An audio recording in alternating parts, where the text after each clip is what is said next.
تاریخ فتوحات گنتی ہے، دسترخوان پر پڑے انڈے، جیم اور مکھن نہیں۔ آئیے اس سینٹنس کے پیچھے چھپی کہانی کو جاننے کی کوشش کرتے ہیں۔ یہ 1973 کی بات ہے۔ عربوں اور اسرائیل کے درمیان جنگ چھڑنے کو تھی۔ ایسے میں ایک امریکی سینیٹر ایک اہم کام کے سلسلہ میں اسرائیل آیا۔ اسے فوراً اسرائیل کے وزیر اعظم گولڈا میئر کے پاس لے جایا گیا۔ گولڈا میئر نے ایک گھریلو عورت کی مانند سینیٹر کا استقبال کیا اور اسے اپنے کچن میں لے گئی۔ یہاں اس نے امریکی سینیٹر کو ایک چھوٹی سی ڈائننگ ٹیبل کے پاس کرسی پر بٹھا کر چولہے پر چائے کے لیے پانی رکھ دیا اور خود بھی وہیں آ بیٹھی۔ اس کے ساتھ اس نے طیاروں، میزائلوں اور توپوں کا سودا شروع کر دیا۔ ابھی باؤ تو جاری تھا کہ اسے چائے پکنے کی خوشبو آئی۔ وہ خاموشی سے اٹھی اور چائے 2 پیالوں میں انڈے لیں، ایک پیالی سینیٹر کے سامنے رکھ دی اور دوسری گیٹ پر کھڑے امریکی گارڈ کو تھما دیا۔ پھر دوبارہ میز پر آ بیٹھی اور امریکی سینیٹر سے محو کلام ہو گئی۔ چند لمحوں کی گفت و شنود اور باؤ تاؤ کے بعد شرائط تاب آ گئی۔ اس دوران گولڈا میئر اٹھی، پیالیاں سمیٹیں اور انہیں دھو کر واپس سینیٹر کی طرف پلٹی اور بولی، مجھے یہ سودا منظور ہے۔ آپ تحریری معاہدہ کے لیے اپنی سیکرٹری کو میرے سیکرٹری کے پاس بھجوا دیں۔ یاد رہے کہ اسرائیل اس وقت اقتصادی بحران کا شکار تھا، مگر گولڈا میئر نے کتنی سادگی سے اسرائیل کی تاریخ میں اپنے پیچھے کا اتنا بڑا سودا کر ڈالا۔ حیرت کی بات یہ ہے کہ خود اسرائیل کابینہ نے اس بھاری سودے کو رد کر دیا۔ اس کا موقف تھا کہ اس خریداری کے بعد اسرائیل قوم کو برسوں تک دن میں ایک وقت کھانے پر گزارا کرنا پڑے گا۔ گولڈا میئر نے ارکان کابینہ کا موقف سنا اور کہا، آپ کا خدشہ درست ہے، لیکن اگر یہ جنگ جیت گئے اور ہم نے عربوں کو پسپائی پر مجبور کر دیا تو تاریخ ہمیں فاتح قرار دے گی، اور جب تاریخ کسی قوم کو فاقد قرار دیتی ہے تو وہ بھول جاتی ہے کہ جنگ کے دوران فاتح قوم نے کتنے انڈے کھائے تھے اور روزانہ کتنی بار کھانا کھایا تھا، اس کے دسترخوان پر شہد، مکھن، جیم تھا یا نہیں، اور ان کے جوتوں میں کتنے سوراخ تھے، یا ان کی تلواروں کے نیا پھٹے پرانے تھے۔ فاتح صرف فاتح ہوتا ہے۔ گولڈا میئر کی دلیل میں وزن تھا، لہذا اسرائیل کابینہ کو اس سودے کی منظوری دینا پڑی۔ آنے والے وقت نے ثابت کر دیا کہ گولڈا میئر کا اقدام درست تھا، اور پھر دنیا نے دیکھا کسی اسلحے اور جہازوں سے یہودی عربوں کے دروازوں پر دستک دے رہے تھے۔ جنگ کے ایک عرصہ بعد واشنگٹن پوسٹ کے نمائندے نے گولڈا میئر کا انٹرویو لیا اور سوال کیا، امریکی اسلحہ خریدنے کے لیے آپ کے ذہن میں جو دلیل تھی وہ فوراً آپ کے ذہن میں آئی تھی یا پہلے اس حکمت عملی تیار کر رکھی تھی؟ گولڈا میئر نے جو جواب دیا وہ چونکا دینے والا تھا۔ وہ بولی، میں نے یہ استدلال اپنے دشمنوں مسلمانوں کے نبی محمد صلی اللہ علیہ وسلم سے لیا تھا۔ جب میں طالبہ تھی تو مذاہب کا موازنہ کرنا میرا پسندیدہ موضوع تھا۔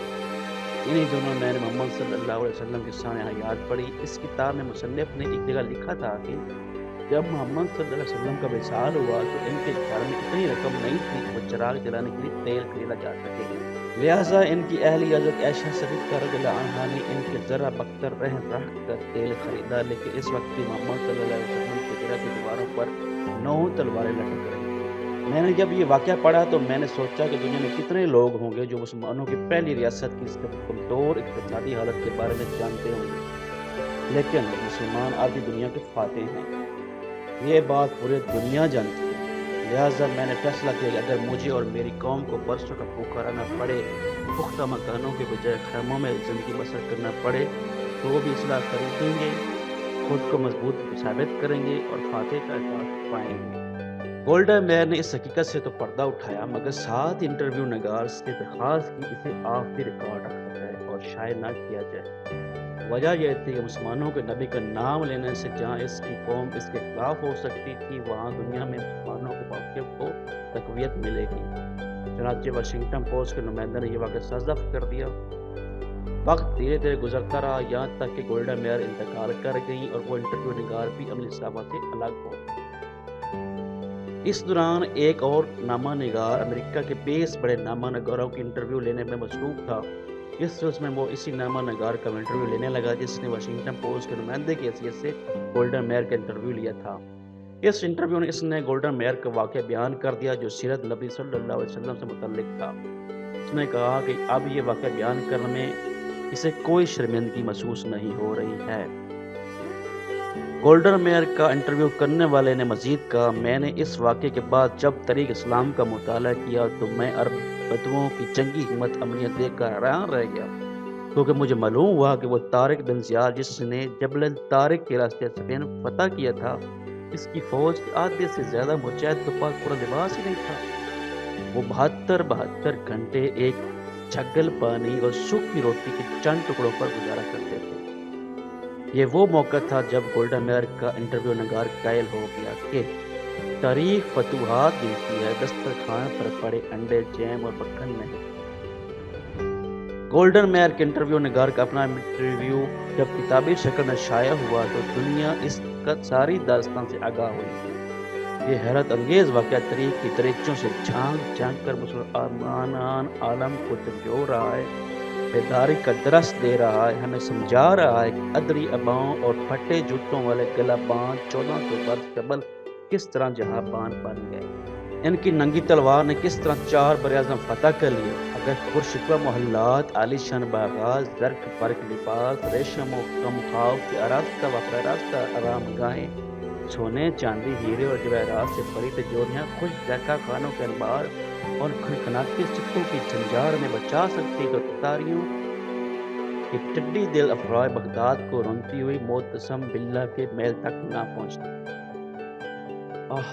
وہ تاریخ اسلام کا کتنا عبرتناک منظر تھا جب معتصم باللہ عینی زنجیروں اور بیڑیوں میں جکڑا ہوا چنگیز خان کے پوتے ہلاکو خان کے سامنے کھڑا تھا۔ کھانے کا وقت آیا تو ہلاکو خان نے خود سادہ برتن میں کھانا کھایا اور خلیفہ کے سامنے سونے کی تشتریوں میں ہیرے اور جواہرات رکھ دی۔ پھر معتصم سے کہا، جو سونا چاندی تم نے جمع کرتے تھے اسے کھاؤ۔ بغداد کا تاجدار بے چارگی و بے بسی کی تصویر بنا کھڑا تھا، بولا، میں سونا کیسے کھاؤں؟ ہلاکو نے فوراً کہا، پھر تم نے یہ سونا چاندی جمع کیوں کیا تھا؟ وہ مسلمان جسے اس کا دین ہتھیار بنانے اور گھوڑے پالنے کے لیے ترغیب دیتا تھا کچھ جواب نہ دے سکا۔ ہلاکو خان نے نظر گھما کر محل کی جالیاں مضبوط دروازے دیکھے اور سوال کیا، تم نے ان جالیوں کو پگھلا کر آنی تیر کیوں نہ بنائے؟ تم نے جواہرات جمع کرنے کے بجائے اپنے سپاہیوں کو رقم کیوں نہ دی تاکہ وہ جاں بازی اور دلیری سے میری فوج کا مقابلہ کرتے؟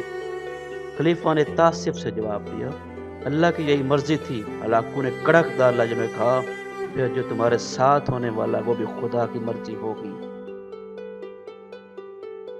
پھر ہلاکو خان نے معتصم باللہ کو مخصوص لبادے میں لپیٹ کر گوروں کی تاپوں تلے رون ڈالا، بغداد کو قبرستان بنا ڈالا۔ ہلاکو خان نے کہا، آج میں نے بغداد کو صفحاتی سے مٹا ڈالا اور اب دنیا کی کوئی طاقت اسے پہلے والا بغداد نہیں بنا سکتی۔ تاریخ تو فتوحات گنتی ہے، محل، لباس، ہیرے جواہرات، لذیذ کھانے نہیں۔ اگر ہم ذرا سی بھی عقل اور شعور سے کام لیتے تو برصغیر میں مغلیہ سلطنت کا آفتاب کبھی غروب نہ ہوتا۔ اندازہ کرو کہ جب یورپ کے چپے چپے پر تجربہ گاہیں اور تحقیقی مراکز قائم ہو رہے تھے، تب یہاں ایک شہنشاہ دولت کا سہارا لے کر اپنی محبت کی یاد میں تاج محل کبھی سنوارا تھا۔ جب مغرب میں علوم فنون کے بم پھٹ رہے، تب یہاں تان سین جیسے گویے نئے نئے راگ ایجاد کر رہے۔ جب انگریزوں، فرانسیسیوں اور پرتگالیوں کے بحری بیڑے برصغیر کے دروازوں پر دستک دے رہے تھے، ہمارے ارباب و اختیار شراب و کباب اور جنگ و رباب سے مدہوش پڑے۔ تان آسانی، عیش کوشی اور عیش پسندی ہمیں کہیں کرنا چاہیے۔ ہمارا بوسیدہ اور دیمک زدہ نظام بکھر گیا، کیونکہ تاریخ اس بات سے کوئی غرض نہیں ہوئی کہ حکمرانوں کی تجوریاں بھری ہیں یا خالی، شہنشاہوں کے تاج میں ہیرے جوڑے ہیں یا نہیں، درباروں میں خوشامدیوں، مراسیوں، طبلہ نوازوں اور وظیفہ خوار شہروں کو جرمٹ ہے یا نہیں۔ یاد رکھیے، تاریخ کو صرف کامیابیوں سے غرض ہوتی اور تاریخ عذر قبول نہیں کرتی۔ افسوس، شاد افسوس، سیرت نبی صلی اللہ علیہ وسلم سے ایک یہودی عورت نے تو سبق حاصل کر لیا، مگر مسلمان اس پہلو سے ناشنا رہے۔ سائنس و ٹیکنالوجی، علوم و فنون پر دسترس رکھنے کے بجائے لاحاصل پیسوں اور غیر ضروری کام میں مگن رہے، چنانچہ زوال ہمارا مقدر ہے۔